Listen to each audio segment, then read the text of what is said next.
നമുക്കിന്നിവിടെ എന്താണ് media converter എന്ന് നോക്കാം. നിങ്ങളെല്ലാവരും കേട്ടിട്ടുണ്ടാവും മീഡിയ കൺവെർട്ടർ എന്ന്.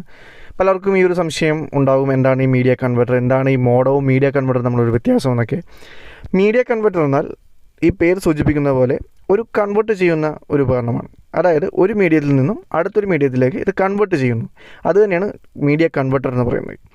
ഉദാഹരണം, നമ്മൾ വീട്ടിലൊക്കെ ഉപയോഗിക്കുന്ന ആ ഒരു എതർനെറ്റ് കേബിൾ അല്ലെങ്കിൽ ലാൻ കേബിൾ, കോപ്പർ കേബിൾ. ഈ ഒരു കോപ്പർ കേബിളിൽ നിന്നും ഈ വരുന്ന ഇൻ്റർനെറ്റിനെ അതൊരു ഫൈബർ ചാലകത്തിലോട്ട്, അതായത് ഒരു ഫൈബറായിട്ട് കൺവേർട്ട് ചെയ്യാനായിട്ടാണ് നോർമലി ഈ മീഡിയ കൺവെർട്ടർ കൂടുതലായിട്ട് യൂസ് ചെയ്യുന്നത്. ഇത് ഒരു ഉദാഹരണം പറയുകയാണെങ്കിൽ എത്രത്തരം മീഡിയ കൺവെർട്ടർ ഉണ്ടെന്ന് നമുക്ക് ആദ്യം തന്നെ നോക്കാം. Media converter normally fibre to fibre convert ചെയ്യുന്നുണ്ടാവാം, കോപ്പർ ടു ഫൈബർ കൺവേർട്ട് ചെയ്യുന്നുണ്ട്, മാനേജ്ഡ് മീഡിയ കൺവെർട്ടർ ഉണ്ട്, അൺമാനേജ്ഡ് മീഡിയ കൺവെർട്ടർ ഉണ്ട്. ഇങ്ങനെ 4 വിധത്തിലുള്ള മീഡിയ കൺവെർട്ടറാണ് നോർമലി കാണുന്നത്. ഇതിൽ കൂടുതലായിട്ട് ഉപയോഗിക്കപ്പെടുന്നത് കോപ്പർ ടു ഫൈബർ മീഡിയ കൺവെർട്ടറാണ്. അതിനെക്കുറിച്ച് തന്നെ നമുക്ക് നോക്കാം. ഉദാഹരണം, ഇപ്പോൾ ഈ ഒരു 2 നെറ്റ്വർക്കുകൾ നിങ്ങൾക്കിവിടെ കാണാം. 2 നെറ്റ്വർക്കുകൾ, അതിപ്പോൾ ഓഫീസിൻ്റെ ആകാം, അല്ലെങ്കിൽ ഒരു സ്കൂളിൻ്റെ ആകാം, അല്ലെങ്കിൽ ഗവൺമെൻറ് ഓഫീസുകളുടെ ആകാം. ഈ 2 നെറ്റ്വർക്കുകൾ, അത് 2 ഓഫീസാണെന്ന് വിചാരിക്കുക. ഈ 2 നെറ്റ്വർക്കിലും നമുക്ക് ഒരുപാട് കമ്പ്യൂട്ടറുകളും അല്ലെങ്കിൽ മൊബൈൽ എക്യുപ്മെൻറ്റ്സും എല്ലാം ഉണ്ടാകാം. അപ്പോൾ ഈ 2 നെറ്റ്വർക്കുകൾ, 2 സ്ഥലത്തുള്ള 2 നെറ്റ്വർക്കുകൾ തമ്മിൽ ബന്ധിപ്പിക്കാനായിട്ട് നോർമലി നമ്മൾ ചെയ്യേണ്ടത് ഒരു UTP കേബിൾ, അതായത് ഒരു copper ethernet cable, LAN cable വെച്ചിട്ട് തന്നെ കണക്ട് ചെയ്യാമെന്നുള്ളതാണ്. എന്നാൽ ഈ ഒരു ലാൻ കേബിളിൻ്റെ ഒരു കപ്പാസിറ്റി, ഒരു ഡിസ്റ്റൻസ് എക്സ്റ്റെൻഡ് ചെയ്യാൻ പറ്റുന്നതിന് ഒരു പരിമിതിയുണ്ട്. അതായത് CAT 6-ലായാൽ പോലും നമുക്കൊരു 100 മീറ്റേഴ്സ് വരെയൊക്കെയാണ് മാക്സിമം ഒരു ലെങ്ത്തിൽ ഈ ഒരു CAT 6 ആണെങ്കിലും നമുക്ക് അതിൻ്റെ ഡേറ്റ ട്രാൻസ്ഫറിങ് നടക്കുകയുള്ളൂ. അപ്പോൾ ഈ കാണുന്ന 2 നെറ്റ്വർക്കുകൾ കുറച്ച് അകലെയാണെന്ന് വിചാരിക്കുക. അതായത് ഒരു 50-60 കിലോമീറ്റർ അകലെയാണെന്ന് വിചാരിക്കുക. അങ്ങനെ വരുമ്പോൾ നമുക്ക് എന്ത് ചെയ്യും? ഈ 2 നെറ്റ്വർക്കുകൾ തമ്മിൽ ഒരു ഡേറ്റ കണക്ഷൻ, അതായത് ഒരു ഡേറ്റ ട്രാൻസ്ഫറിങ് നടക്കണമെങ്കിൽ അത്രയും ദൂരം നമുക്ക് കേബിൾ വലിക്കേണ്ടതായിട്ട് വരും. ഈ ഒരു എതർനെറ്റ് കേബിൾ ഇത്ര ദൂരം സഞ്ചരിക്കില്ല.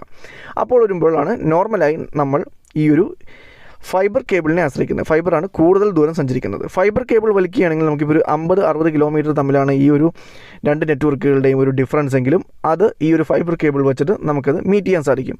പക്ഷേ നമ്മുടെ നെറ്റ്വർക്കിലുള്ളത് ഈ ഒരു കോപ്പർ കേബിളാണ്, അല്ലെങ്കിൽ ഈ ഒരു എതർനെറ്റ് കേബിൾ വഴിയായിരിക്കും ആ നെറ്റ്വർക്കിലെല്ലാം കണക്ഷൻ കൊടുത്തേക്കുന്നത്. ഇവിടുന്ന് നമുക്ക് ഈ ഒരു ഫൈബർ കേബിളിലാക്കിയിട്ട് ഇതിനെ കൺവേർട്ട് ചെയ്ത്, അതായത് ഈ കോപ്പറിൽ നിന്ന് ഫൈബർ കേബിളായിട്ട് കൺവേർട്ട് ചെയ്തിട്ട് അടുത്ത നെറ്റ്വർക്കിലോട്ട് പാസ് ചെയ്യണം. അവിടം വരെ ഈ ഡേറ്റകൾ എത്തിക്കണം. അതാണ് നമുക്കിവിടെ വേണ്ടത്. അപ്പോൾ എന്ത് ചെയ്യും? അപ്പോൾ നമ്മൾ ഈ ഒരു മീഡിയ കൺവെർട്ടറിൻ്റെ സഹായം തേടും. അവിടെയാണ് ഈ മീഡിയ കൺവെർട്ടർ വരുന്നത്. ഈ ഉദാഹരണം, ഈ ഒരു നമ്മൾ ഈ കാണുന്ന നെറ്റ്വർക്കിൽ നമ്മളൊരു മീഡിയ കൺവെർട്ടർ വെച്ചു. ഈ ഒരു നെറ്റ്വർക്കിൽ, അതായത് ഈ ഒരു ലാൻ നെറ്റ്വർക്കിൽ വരുന്ന ഈ ഒരു ലാനിൽ നമ്മളൊരു ലോക്കൽ ഏരിയ നെറ്റ്വർക്കിൽ ഒരു മീഡിയ കൺവെർട്ടർ അവിടെ വയ്ക്കുന്നു.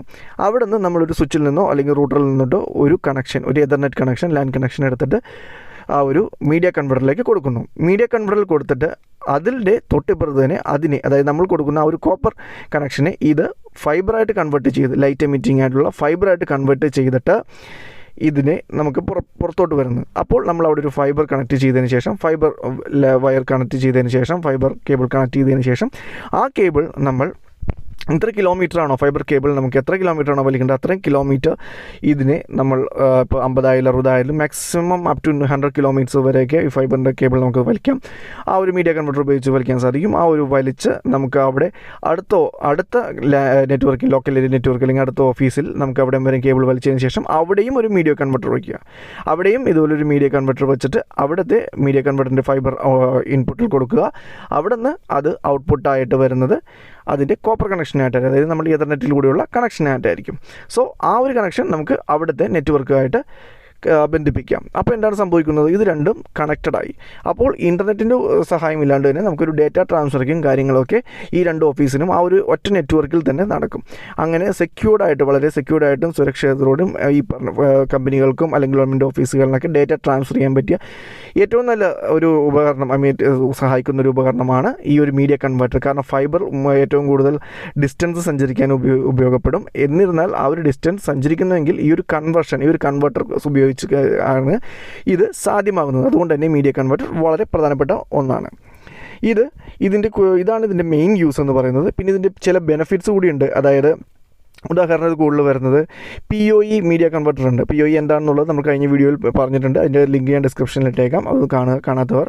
അപ്പോൾ ആ ഒരു PoE ഉള്ളതുകൊണ്ട് തന്നെ, അതായത് പവർ ഓവർ എതർനെറ്റ് ഉള്ളതുകൊണ്ട് തന്നെ ഈ ഒരു ഈ ഒരു PoE സപ്പോർട്ടഡ് ആയിട്ടുള്ള മീഡിയ കൺവെർട്ടറാണ് ഉപയോഗിക്കുന്നതെങ്കിൽ അതിൽ നിന്നും ഇലക്ട്രിസിറ്റി പാസ് ചെയ്യുകയും അതായത് എതർനെറ്റ് കേബിളിൽ കൂടി തന്നെ ആ ഇലക്ട്രിസിറ്റി പാസ് ചെയ്യുകയും ഒരു ആക്സസ് പോയിന്റ് അല്ലെങ്കിൽ IP ക്യാമറ പോലുള്ള വളരെ ദൂരത്തേക്ക് വെച്ചിട്ടുണ്ടെങ്കിൽ അവിടെയൊക്കെ ഈ ഒരു മീഡിയ കൺവെർട്ടർ വെച്ചിട്ട് കണക്ഷൻ കൊടുത്തിട്ടുണ്ടെങ്കിൽ അവിടെ വരെ നമുക്ക് ആ ഒരു എതർനെറ്റ് കേബിളിൽ കൂടി തന്നെ കറണ്ട് വരികയും നമുക്കൊരു പ്ലഗ് പോയിന്റോ അല്ലെങ്കിൽ ഇലക്ട്രിസിറ്റി പ്ലഗ് പോയിന്റോ ഒന്നും ഇല്ലാണ്ട് തന്നെ അവിടെ കറണ്ട് പാസ് ചെയ്യിക്കാനും അവിടെ കണക്ഷൻ കൊടുക്കാനുമായിട്ട് നമുക്ക് സാധിക്കും. ഇതൊരു വളരെ ഒരു ബെനിഫിറ്റാണ് ഈ PoE മീഡിയ കൺവെർട്ടർ വരുന്നെന്നുള്ള കാര്യം. അത് വളരെ ഒരു ബെനിഫിറ്റാണ്. ഇത് സെക്യൂരിറ്റി റീസൺസിലും ഒക്കെ എല്ലാത്തിലും സർവൈലൻസിലൊക്കെ നമുക്ക് ഉപയോഗിക്കാനായിട്ട് സാധിക്കും. ഈ ഒരു PoE മീഡിയ കൺവെർട്ടറിൻ്റെ ഉപയോഗമായിട്ട് വരുമ്പോൾ വളരെ ഉപകാരപ്പെട്ട ഒന്നാണ് ഈ മീഡിയ കൺവെർട്ടർ എന്ന് പറയുന്നത്. സോ ഇതെല്ലാം ഈ ഗവൺമെൻറ് കൂടുതലായിട്ട് ഇത് ഉപയോഗപ്പെടുന്നത് ഗവൺമെൻറ് ഓഫീസുകളിലും അല്ലെങ്കിൽ health care, business, schools, media അവരെല്ലാമാണ് കൂടുതലായിട്ട് ഈ അവർക്കാണ് ഇത്തരം ഒരു 2 നെറ്റ്വർക്കുകൾ തമ്മിലുള്ള കണക്ട് ചെയ്യേണ്ട കാര്യങ്ങളൊക്കെ വരുന്നത്. പിന്നെ കൂടുതലും ഇൻ്റർനെറ്റ് ISPകളുമൊക്കെ ഉപയോഗിക്കുന്ന ഒന്ന് തന്നെയാണ് ഈ മീഡിയ കൺവെർട്ടർ എന്ന് പറഞ്ഞാൽ. കൂടുതലായിട്ടും ISPകളിലൊക്കെ ഇത് കാണാൻ പറ്റും. കാരണം അവരും ഈ പറഞ്ഞ പോലെ ഫൈബർ പ്രൊവൈഡ് ചെയ്യാനായിട്ട് മീഡിയ കൺവെർട്ടർ, ലീസ് ലൈൻ പോലുള്ള നിങ്ങൾ കേട്ടിട്ടുണ്ടാവും, ലീസ് ലൈൻ മോഡുള്ളതൊക്കെ പ്രൊവൈഡ് ചെയ്യുമ്പോൾ ഈ ഒരു മീഡിയ കൺവെർട്ടർ വളരെ അത്യാവശ്യമായിട്ട് വന്ന ഒന്നാണ്. സോ ഇതാണൊരു മീഡിയ കൺവെർട്ടർ എന്ന് പറയുന്നത്. എന്തെങ്കിലും ഡൗട്ട് ഉണ്ടെങ്കിൽ കമൻറ്റ് ചെയ്ത് ചോദിക്കുക, ഞാൻ അതിൻ്റെ റിപ്ലൈ തരുന്നതായിരിക്കും. ഇതാണ് മീഡിയ കൺവെർട്ടർ എന്ന് പറഞ്ഞാൽ. നിങ്ങൾക്ക് ഇതിൻ്റെ ചെറുതായിട്ടെങ്കിലും ഇത് മനസ്സിലായിട്ടുണ്ടെന്ന് വിചാരിക്കുന്നു. സിമ്പിൾ എക്സ്പ്ലനേഷനാണ് ഞാൻ കൊടുത്തത്. ഡീറ്റെയിൽ വീഡിയോ നമുക്ക് വേറൊരു വീഡിയോയിലായിട്ട് ചെയ്യാം. സോ നിങ്ങൾക്ക് വീഡിയോ ഇഷ്ടപ്പെട്ടെങ്കിൽ ലൈക്ക് ചെയ്യുക, കമൻറ്റ് ചെയ്യുക, ഷെയർ ചെയ്യുക. Thank you. സബ്സ്ക്രൈബ് ചെയ്യുക. Thank you so much. By.